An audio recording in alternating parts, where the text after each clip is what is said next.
Awesome. Well, welcome, brother. How's it going? It's going good, man. It's always good to be back here at Fanshawe and get to kick it with you for a little bit, you know? Beautiful. Well, for most of you probably do know, or if you don't know, this is Logan Staats. He's a musician. Did I get the last name right? I don't know if I always get it. Staats. Perfect. Cool. Perfectly executed. Wonderful. No, so Logan he's actually going to do a show. So by the time this is released, the show has already happened. But bringing him in for a concert tonight at the Outback Shack here on campus. But it's just, I think really why I was always drawn to Logan is like I first met him a few years ago when I was on this ABSIT tour. So it's like this program tour for recruiters for institutions, and I met Logan. You were at an event, right? At Polytech, and Six Nations.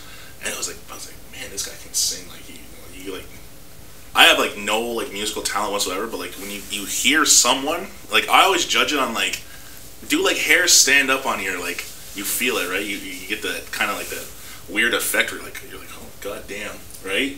And that's how I judge a lot of like artists, is if they can have that, or that their voice is powerful. And I was like, holy.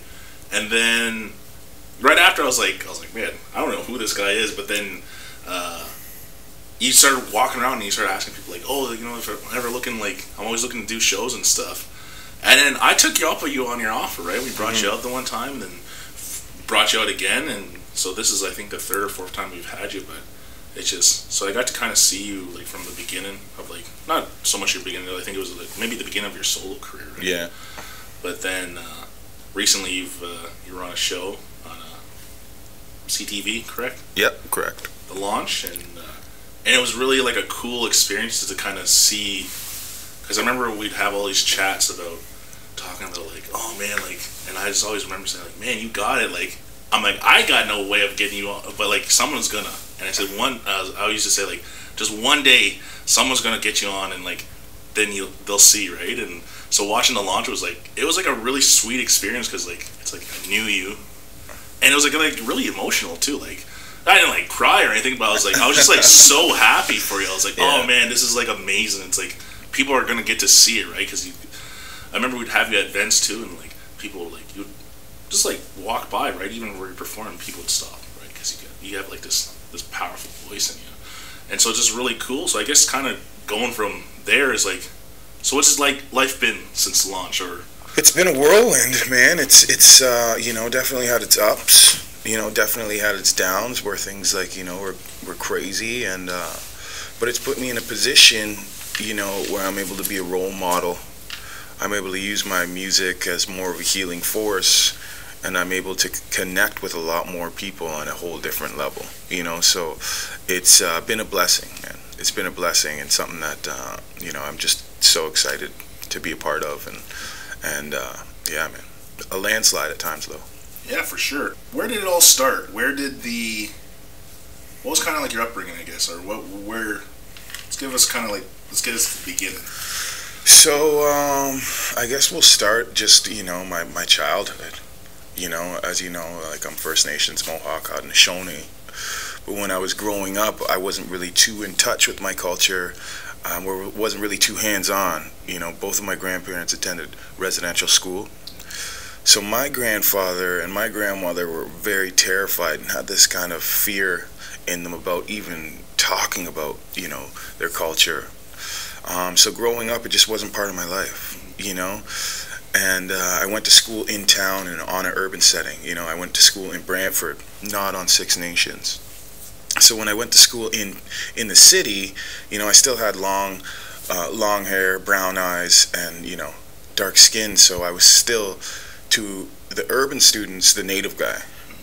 But then when I went back to Six Nations and went back to the reserve, I was looked at as an outsider because I wasn't raised there. I didn't go to school there. I didn't play sports there.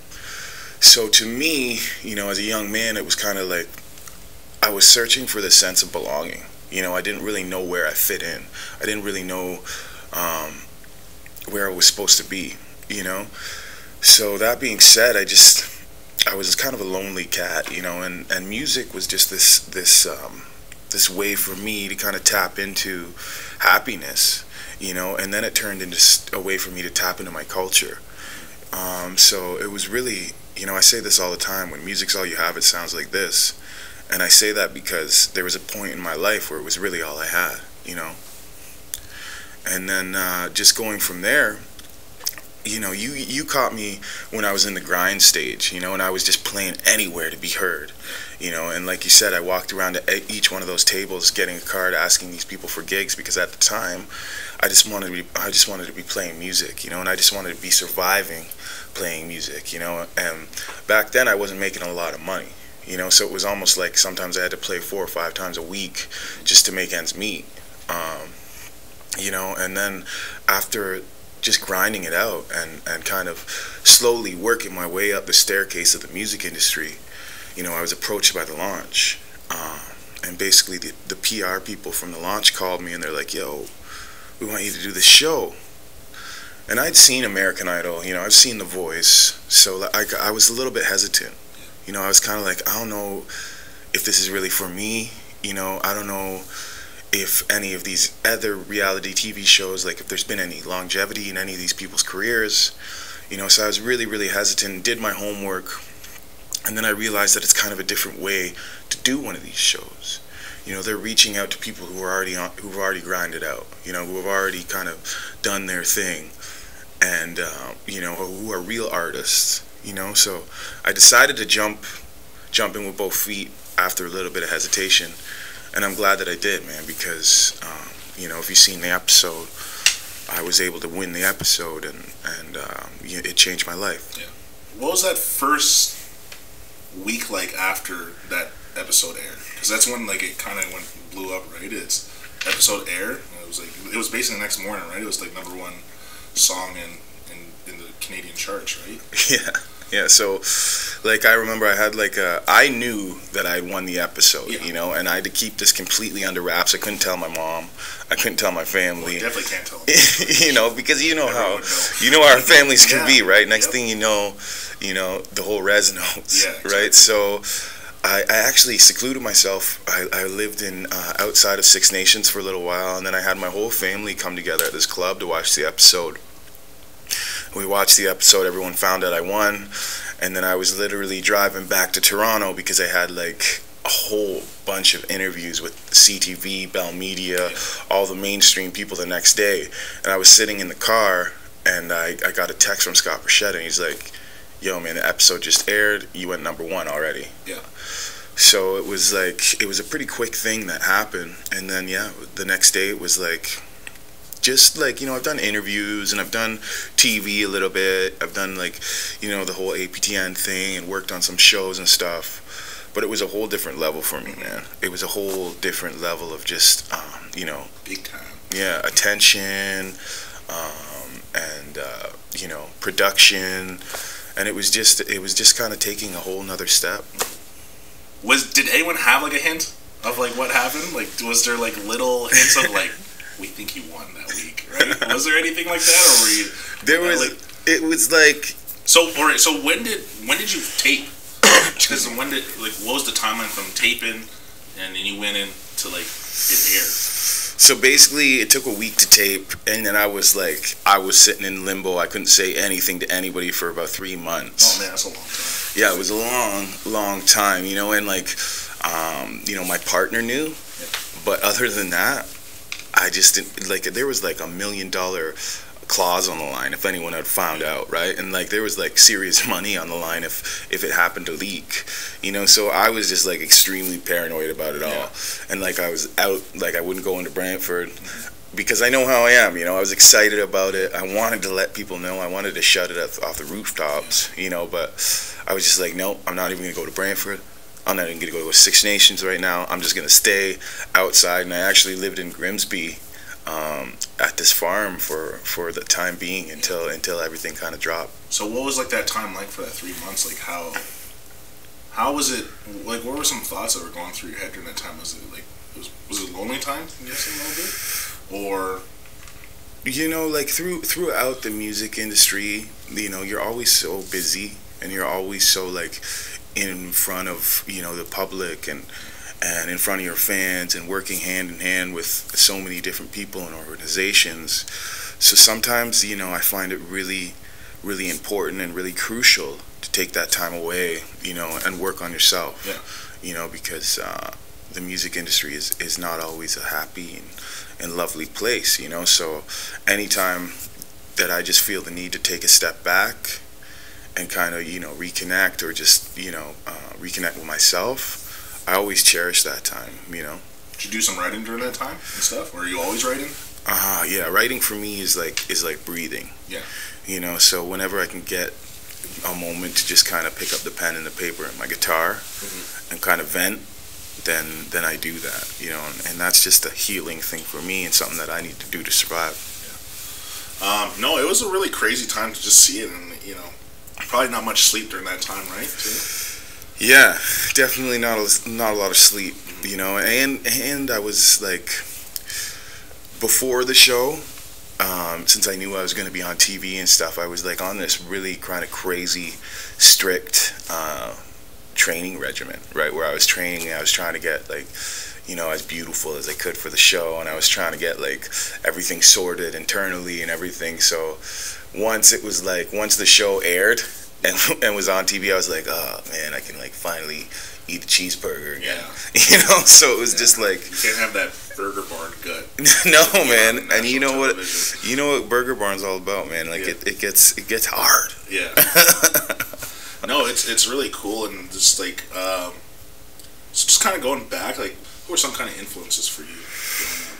Yeah, well, before I get into any just musical influences, right, it was always, my dad for me. Like I was very fortunate to grow up in a household with real music playing, and I gotta hand it to my father for just having amazing music playing at all times. And a lot of the artists that I gravitated towards when I was younger were like Buffy St. Marie, Derek Miller, just guys that have been out there, like, going against the grain, against the system, and pounding against it for years. There was something that resonated with me, and being a young Indigenous man, and kind of looking up and seeing Buffy or Derek or Robbie Robertson, who come from my res, doing their thing, was just so inspiring for me. I remember going to my first community concert out on the res, and Derek was out there. He's playing this electric guitar, loud, had this long hair, was just blowing in the wind, and I was like, oh man, like, that's what I want to do. Yeah.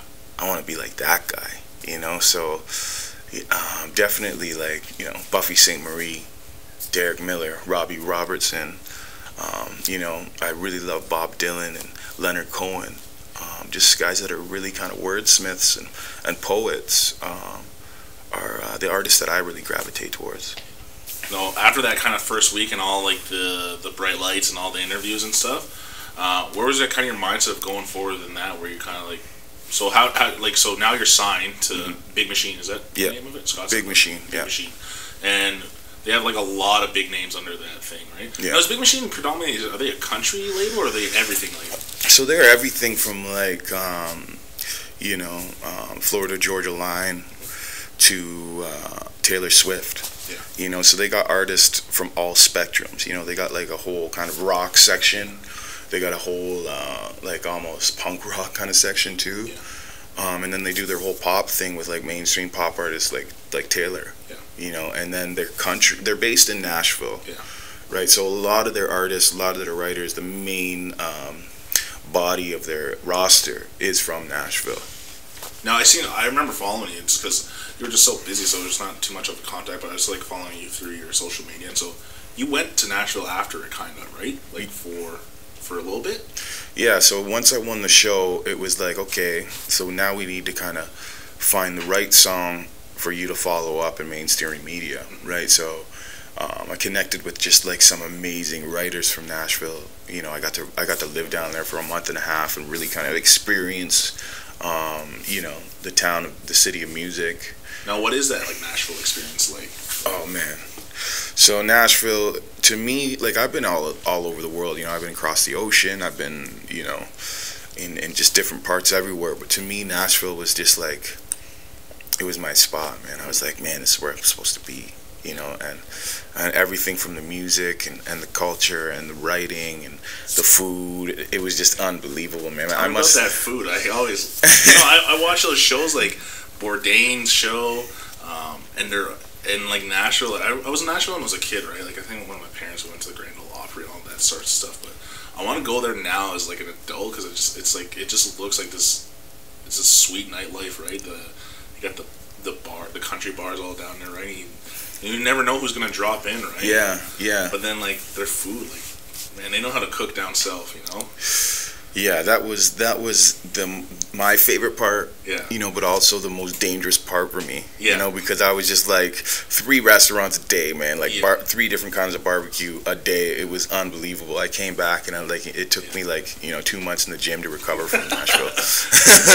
They don't believe in portion control in the South either. No, they give those big portions, right? And no, that's just wild. Did you try hot chicken while you're down there? Yeah, I tried. Did you go to the OG spot? I think Yeah, it's called Hattie B's. Yeah. Hot chicken. And funny story, like we were just like I searched out all the staples in Nashville, right? Like all the places where everyone's talking about, right? And I was like at one spot, just got done like this signature brisket that everybody talks about, and then we were walking down the street like maybe half hour after that meal, and we seen Hattie B's, and I was like, oh man, that's that Hattie B's place. Yeah. My stomach was still full, but I was like, we just have to. Yeah. We have to. So it was just like, it was constant, like just eating delicious food. Yeah. And writing music with some of the best people in the world. So what's like the culture like down there, in terms of like, for musicians, right? It's kind of like the perfect habitat, right? For musicians, it's just they're doing things on a different level out there. Mm-hmm. Like some of the best writers, and then like live music too. Like you can be walking down the street and all of a sudden like you don't even notice, but like your favorite band. Like we walked down the street one day and they seen a poster, and it was like our very favorite band was playing at this little club. Yeah. So it's like, and people really listen to music out there more, and it's almost like every single industry show that's going on there, there's always someone in the crowd that could, with a snap of their fingers change your life. We got to play. I did a lot of performing out there. It's been on my bucket list to play at the Bluebird Cafe, for a long time. So I was able to go in there and play a set, and Scott came in and checked out my set, and yeah, I mean, it's just like this magic kind of feeling in all these different music spots down there. It's unbelievable. So how long after the show did you get signed by the label? Was it like pretty instant, It was like, the funny thing about the music industry is, like as soon as you're put in front of the nation like that, all of a sudden people from your past start to pop up, in good ways and in bad ways, and I had like literally the day after I was on TV, I had a record label from my past that had signed me that I had a really negative experience with jump on the bandwagon and be like, no, you can't sign this guy, we own him, yada yada yada. And it took like months of litigation to kind of go through that and follow the corporate protocol to like just extinguish all of their claims to me, so there was a lot of positive things that happened, and then like there's also that negative side, like I said, where I had to like kind of really figure out what was happening with my career legally to move forward to these next steps. So it took like it took a couple months to really kind of get through that stuff and to get through all the legal side before Big Machine was able to actually sign the dotted line. So musically now, what's next? What's next for you in terms of what's on the docket for Logan? I think my fans and myself, they just want to hear some new music. Yeah. So I've been, like I said, I get on the card right here too. Yeah, you got a little sneaky exclusive. That's because we're bros, though. Yeah, exactly. But I've been traveling all over the world, working with some of the best writers, and just really working on a really good body of music to release to the public, and release to all my fans. So within the next month and a half, you guys are going to hear some brand new singles, and I'm going to follow that up with an EP, which is going to roll out into an album, which I hope spreads like wildfire, because it's something that I'm super, super proud of. Yeah, that's awesome, man. I'm just so happy for that. And it puts like unfortunately kind of puts a big weight on your shoulders too, right? In terms of, like, now it's like you're looked up as like this big thing in communities, right? You're what kids are starting to look up to, right? How do you kind of balance like that kind of responsibility? Like, is it? I think, you know, that was the biggest thing of pride for me as the as the show kind of unraveled, you know, and being looked at as a role model, being looked at as a pillar of the community, you know, like that's something that I take super seriously, you know. And since the show, you know, I've just quit, you know, like I don't want to get up in front of our youth and lie to them or be some, you know, kind of false prophet, you know. So I'm making sure that, like, I cut things like telling your truth, right? Telling my truth, and, you know, like cutting things like drinking completely out of my life, cutting things like smoking completely out of my life, you know, and just making sure that I'm putting my best foot forward, you know, and I'm speaking my truth to these kids, you know. And it's just like that to me has been the biggest form of pride for me, is to be able to go nation to nation and speak to these kids and speak about my experience and my struggles, you know, and really kind of give them some tools, you know, moving forward in their life. Because as Indigenous kids, we're told we can't do so much, and we're almost told, you know, you can't do it. So I'm just glad that I was able to be put in a position where I'm like, we can do it. Like, check this out. I just did it, you know. No, it's so refreshing too to kind of hear that, right, and see that, like, that's what you're kind of that's like the mindset that you have, and that's like you take on that responsibility. Because, you know, you can be jaded kind of working in this area, and like you can interact with different people, right? And there's just like this whole thing of, I was kind of talking about it yesterday. It's like a real internal struggle I have when, you know, people attach that word Indigenous to certain people, right? And my whole thing is like, when an artist, or even not even an artist, or an author or something, right? You kind of can get to it, but I always have a problem with if you commodify your Indigenous identity, and then when an Indigenous organization asks you, like, hey, can you come help or whatever, or do this, and there's almost like that, nah, like, oh, I don't know if I can get into my schedule, right, and stuff. And to me, that pisses me off, because it's like, then what, like, you know, it's like, so you're just Indigenous when it's convenient to you, right? Yeah. And I think, unfortunately, there's like a lot of people that do kind of live that, or even that's just kind of how they operate, right? But for me, it's like, it's so cool to see it, because, well, obviously I'd known you, so I knew you weren't going to change, but it's good to see, because you can get jaded too, even by like the big lights, right? And, and you could almost have gone like down the other path where it's like, well, now I'm, you know, I got all this like chance now to do all these things, right? And, but it's cool and refreshing to see that, like, you took on the responsibility to even say, cut out those certain things and vices you had in your life, right? Because it's, whether we like it or not, and that's the unfortunate thing, that's what people need to understand, is like, if you're like a non-native, you can just like almost like live your life. Like, if you're a celebrity, you can just live your life, and there's not any repercussions for it, right? But like, when you're First Nation and you're doing something, it's like you represent everyone almost, whether you like it or not. Just because for some people, like for music industry, it's like there's not too many, you know, First Nation artists out there, right? So then that's what the perception is just that, like, oh, you're that, so therefore you represent all, and that's not what you're supposed to be doing. But that's an unfortunate thing that gets thrown on you a lot of times, right?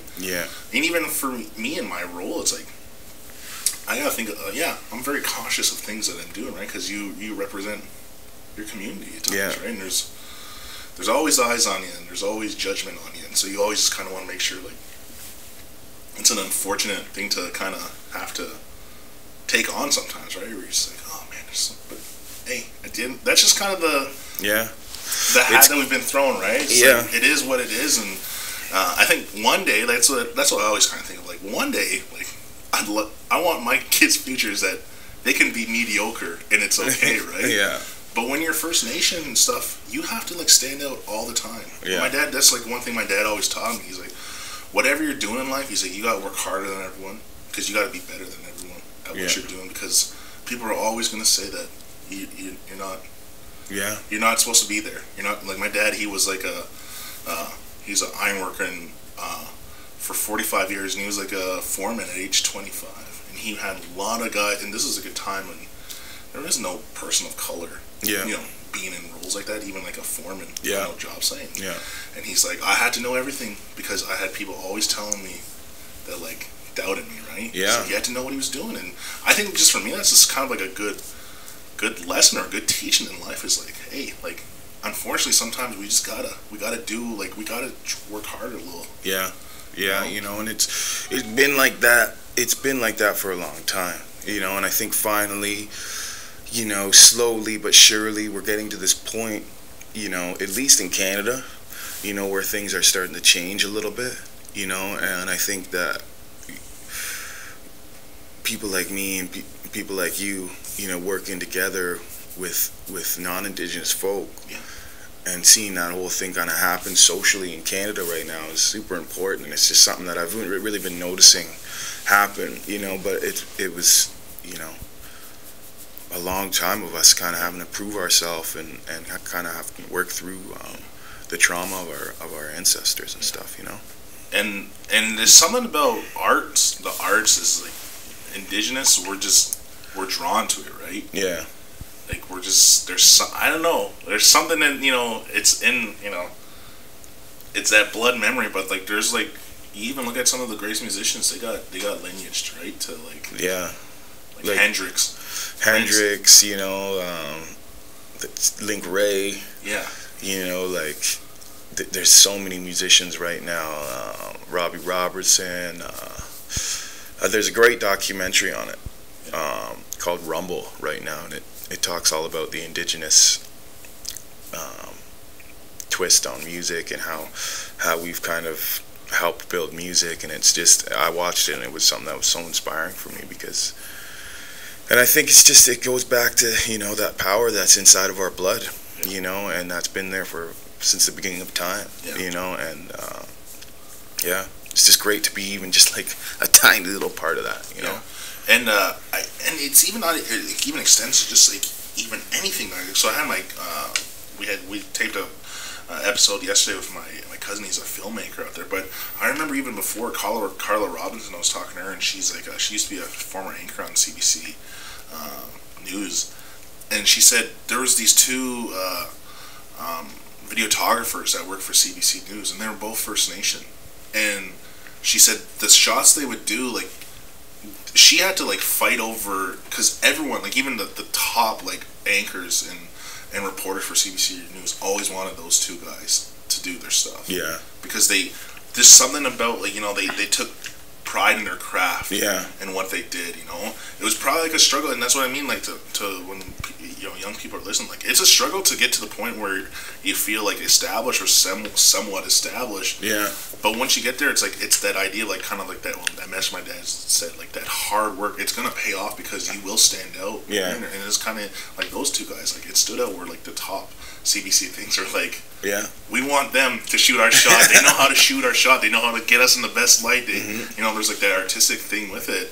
And I think for my cousin too, what he's trying to do is like, he kind of thinks of the model of kind of like what Spike Lee did for black people in terms of movies, right? He kind of, John Singleton, all those guys, like it's like they built this whole thing of this. They need to build something, right? Because before there wasn't anything for black people in terms of in the music industry. I mean, sorry, not music, but the film industry in terms of like directors, writers, and stuff like that.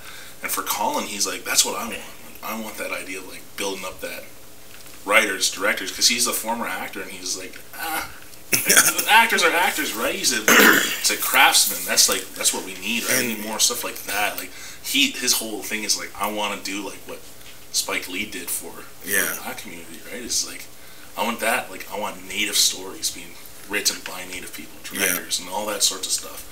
And it's cool. It's cool, and I think even that can be for the music industry, right? It's like, it is controlled by non-natives right now, but I think people like you're leading the way in terms of what music is going to be for the future, and inspiring, right? Everything you're doing, you got to think too, is that you're inspiring people, kids, to like pursue it, right?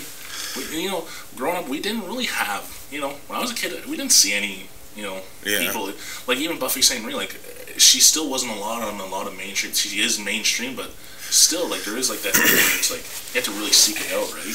Yeah, well, there's especially never anyone like on a national broadcast, right? Of like, that's us. We're always painted in like these negative images. Yeah. In media, and that's why it's just good to reference how the times are changing a little bit, right? Buffy Sainte-Marie, she was back there, and she was doing her thing and involved in mainstream media, but she was like pounding against the system in the sense that she was blacklisted from mainstream radio, right? Like we weren't allowed to listen to her. We weren't allowed. We weren't allowed to, find her. And now, with the digital age and the way that things are changing on social media and stuff, it's like, yes, there is mainstream media, but there's also different ways for our people to find out the truth and our people to share the truth. So times are just different now, and media can't stop. No one can stop Indigenous people from being at the forefront of the arts right now, because... Well, I think social media has helped it, right? Yeah. The reality is, like, we don't get mainstream media looks, but and our stories don't come across how we want them to come across in mainstream media. But I think that's like the tool that we can use now, is like using social media to get our stories across more, or even connecting and networking, right? Yeah. I think humans they want to see things from a different perspective now, and they want to see, like, just like you spoke on those guys that were shooting for CBC. The people want to see information through Indigenous eyes, and they want to hear songs through Indigenous mouths. They want to hear the truth. And for a lot of us, whether it's shooting cameras, whether it's painting, whether it's dancing or singing, our craft is all we have for a point of time, so we pour all of our emotions and all of our energy into honing these crafts, whatever it may be, and I think that's the one thing that we bring it to the forefront, is putting our heart and our soul into our craft, no matter what it is. Yeah. And he said some other thing too. It was just like, he talks about how when he got into filmmaking, his whole thing was like, just do it, right? Like he said, sometimes you just gotta start. Like, he's like, my first things I shot, like, he's like, he hates how they look now. He's like, but you just gotta do it too, right? Yeah. You gotta put both feet into it and just do it, right? And so I don't know, for like your writing style now and how you write now compared to you started. Like, there's obviously been growth, right? Or were you like right off the bat like, oh man, he's like, man, I could write a song good, right? Or was there like was it a little bit rougher at the beginning too of songwriting? Yeah, like I always internally thought I had a knack for it. Yeah. And at the time when I was writing the songs, I was like, man, these are amazing, but I look back at my first album now, and like I sometimes cringe listening to it. Yeah. Where it's just not, and I still get a positive response from that album, from the public and from my fans and stuff, but me... I love that album. I was gonna say, like, can you play a lot of songs off it tonight? Because I love that album still. Like, I still listen to it, right? And I'm always putting it on to the people now. I'm like, you know, listen, my boy, like, I'm like, just look, it's on Apple, the music, just look them up, and they love it, right? But yeah. And that's one of the parts of leveling up, as I say, in the music industry. You start to kind of you kind of learn what these professionals in media expect of you, and it really does change. Like, it helps you grow, but it also changes the way that you look at music and a little bit, and it does kind of jade you a little bit, and like when I put that album out, I didn't really have high hopes for it. It was like I was just leaving my band. Derek Miller threw me in a van, took me to California. He's like, we got to record these songs. And then we put it out, and then that year it won every single Indigenous title in music that you can win in 1 year. And I didn't have high hopes for it, but a lot of my, I haven't put out an album since 2014, Yeah. you know, and my fans have stayed loyal to that album, and they've listened to it for 4 years, you know, and it's like almost at 1 million streams on online, you know, so like people are still supporting it, people are still loving it. I'd probably add to those streams. But I just, you know, and as much as I love it and where it's taken me, is it part of the thing of like that time in between, like 4 years ago? Are you like a perfectionist when it, like even like you say, like there's some songs that makes you cringe on, but like do you really focus on what you're like the songwriter, right? Or do you like kind of nitpick at yourself? You're like, I gotta change that, or I keep doing that. Or to me, I guess I really realize how much I've grown, just like musically, you know, and like, and the experiences in my life have changed too. You know, like that album came from a really dark period in my life. Yeah. You know, and I wrote that when I was in a really, really kind of dark period of my life, you know, when it came to, you know, substance abuse, just emotional abuse of myself, and you know, I was in a really, really bad relationship that was really poisonous to me, and I was just learning and fumbling with how to become a man, you know, so when I listen to some of those songs, it's like, you know, it kind of takes me back to that place. Okay, I see. Well, where that's actually funny. Is like I was really listening to how I was in a toxic relationship. I got out of it. I was playing that song on repeat like all day, every day after I got out of it. Like I get it now, right? Because it is. But you know, it's cool to kind of see that you're saying like you're in a different place now, and that if your writing style is going to be a little bit you know, different, right? But there also is something about like being an artist and like pain, like making your craft too, right? Like some of these people I like listen to, like I guess depending on the mood, but like Pain is a big source of like their writing, right? For a long time, the only time I ever picked up a guitar and sang a song or wrote a song was when I was heartbroken. You know, and that was one of the biggest challenges for me, is kind of learning how to write from a different perspective, and instead of a perspective of just absolute darkness, like you know, now I'm writing from a place of hope, you know, and from a place of strength, and I still am able to reference and go back and think about those experiences, but treat them more as scars instead of open wounds. I think that's really cool, and it's cool to see too, like even there's like I wouldn't have known like that there's like a mindset too, right? Or there's that idea of like, no, I'm in a good place now, I want to write for it, right? Because I remember Dallas Green one time said, he's like, I don't, kind of like you said, he's like, I don't write songs unless I'm sad, right? Yeah. But at a certain point too, it's like, goddamn, like, are you ever happy? Right? Right? And I think, you use it as a, you know, like, even if you're in a happy place, you're in a happy place in your life, and you know, 100 days out of 101 are happy, you know, you always kind of have that day where you can be down, and you always kind of have, you know, those times where, you know, everything's not just positive. That's reality, you know. So, you know, I find myself on those days, you know, where I'm really struggling, you know, even if they are few and far between, those are the days where the best songs just kind of fall out of me, you know, and they just happen, and they just work. How would you describe that first album? Like, what kind of genre or style would people like give? I guess label it, right? But you're a singer songwriter. But is it more? I would call it, you know, like unorthodox folk. You know, because I was still like fumbling with how to present music, you know, and still kind of learning. But just like really, really feeling everything. You know, it was like you can feel in that album though. You feel like you can feel the emotion when you're singing, right? And you're so raw on it too, right? Like, when you hear that album, you're just like, that's raw talent. You know? Yeah, and that's, you know, like I definitely classify it as a folk album, but not in the traditional sense of what you would normally hear in folk. Just in the sense of its emotion and it's raw. And there's one acoustic guitar happening. You know, it's hard to kind of put it in any other genre besides folk. But if you listen to a lot of folk music that's happening and it has happened, like it's always kind of goes back to that kind of almost country-like guitar picking. You know, and at the time, I just didn't have that yet.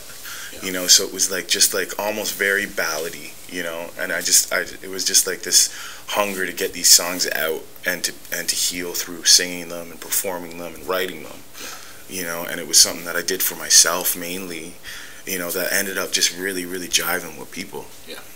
Now with the new material, what kind of what's the direction you're going with that one now? Is it still kind of that folk style, or are you starting to dip your toe into like your label's like a big country label? Are you gonna start going into that genre, or are you just kind of always gonna just be? I always say natives too are really good at being chameleons. Also, we can just kind of where we are, we just do what we gotta do, right? We can. Yeah, well, this album for me, and these songs for me it was just about having fun. You know, and now it was like I all of a sudden had all these resources at my fingertips that I've never had before. You know, like I've never been in a position where I was able to write with Keith Urban's guitar player. Yeah. Or like I've never been in a position where I was able to just sit down in the studio for a day and just like try to write a song, and if it doesn't work out, like, you know, and it's okay. It's okay. Yeah. You know, so now I was able to be like, hey, let's try this. You know, like, let's try writing a country song and then see what it sounds like when I put my flavor on it. Yeah. You know, so it was a lot of experimentation, you know, and so there was like, I wrote with a couple of really good country writers. I wrote with some top 40s pop writers, you know, who are huge in the industry. And then a lot of the songs I just wrote by myself. Yeah. You know, so you'll see it change and just become different track to track, you know, like some of them, and that's one thing that I wanted to do. I wanted to appease my new fans that I gained through Lucky Ones and becoming a #1 Canadian artist. And then I also wanted to make sure that my fans from the past are happy, and my fans that listen to Goodbye Goldie religiously are happy, yeah. You know, and it was just like, I wanted to be successful on a commercial sense, you know, and I want it to be on the radio all over the world, but at the same time I want it to be a step towards what I do and what I listen to, and I wanted to have fun and experiment and try new things, you know, so you'll see a lot of that happening. Now, kind of talking about those resources you just kind of mentioned, like, have you learned a lot in the last like year from like having those resources, right? Like, what has that taught you? Like, I remember even on the show, the producer was the songwriter? Was he the songwriter? The Busby. Guy, yeah. Busby. Yeah. And he's like telling you like how to, like, you know, do this with your voice, right? Because in that Goodbye Goldie, right? It's just like you were self-taught, right? Yeah. Vocalist, right? So has there like been people that like some of those resources saying like, no, this is how you can like, you know, your voice is your instrument too, right? Yeah. And like, have they like showed you how to use it now, or like kind of like give you pointers and tweak and stuff, or? You know, it changes, you know, like, because it wasn't all done with one writer, you know, so I've had some writers that are like, okay, you need to do this, and you need to abide by this formula, and then I've had some professional, like, writers that are just like, yo, what you're doing is amazing. Yeah. So just do that, you know, but when you're kind of pushed outside of that comfort zone, you know, it forces you to learn. Yeah. And it forces you to become better, whether you like it or not, you know, so I've always just walked into any situation as humble as I can be, you know, and try to take, you know, any lesson that I can, you know, and a lot of it has to do with breathing, a lot of it has to do with delivery and projection and mic technique, you know, so being like a self-trained artist, I kind of just look at those things and I'm like, okay, I like that. I'm going to take that and incorporate that into what I do. Yeah.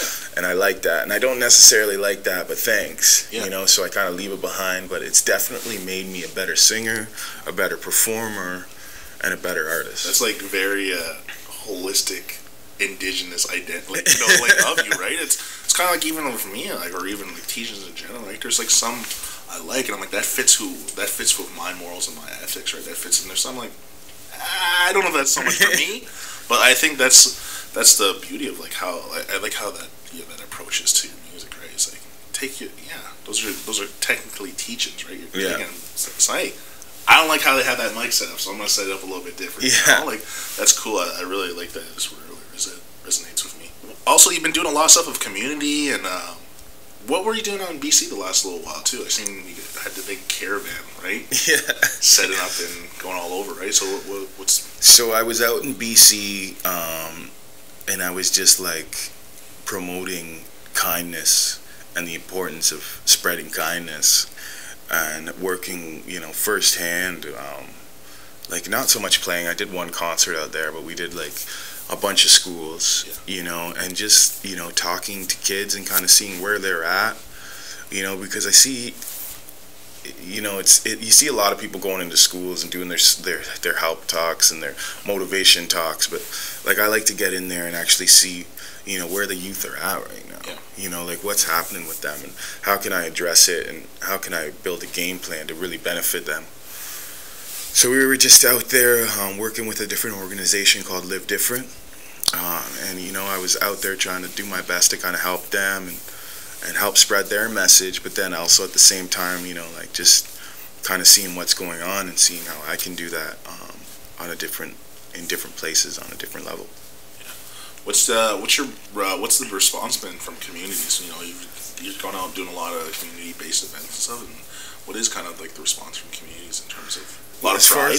As far as First Nations communities go, like it's always like very, very, very great for me, because it's like, I am looked at as like a role model, and like I can go some places and people don't even know me, but usually when I'm on a res, like a lot of people kind of watch the show and got behind me and supported me, so it's always awesome to kind of to go to a different community and just be overwhelmed with the support.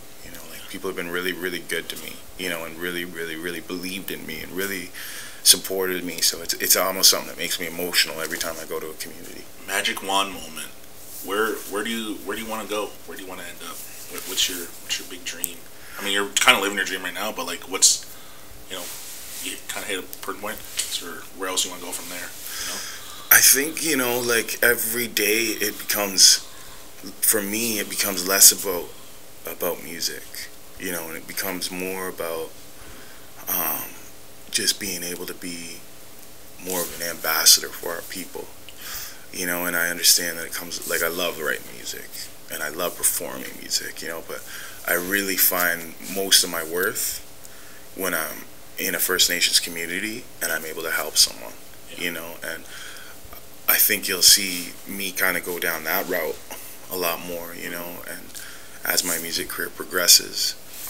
But like I said, like people like Buffy, people like Robbie, and people that have been able to use their music to help, those are my real heroes, so that's who I strive to be like. What's like if any the youth listening, what's like your big message to them? What's your words of wisdom from your experiences so far? I think, as Indigenous folk, we hit these walls, and you kind of seen it happen to me on the show where I was like, I almost felt like walking out of that experience. But we hit these walls, and whether it's creative or personal or mentally, you just gotta have a good mind and a good heart, believe in what you're doing, and break through those walls, because there's always something that's totally worth it, totally monumental and life-changing on the other side. So it's just like, don't give up, don't give up, and follow your heart and follow your dreams. Man, mic drop. That's perfect. Hey, brother, I'm really proud of you. I love you.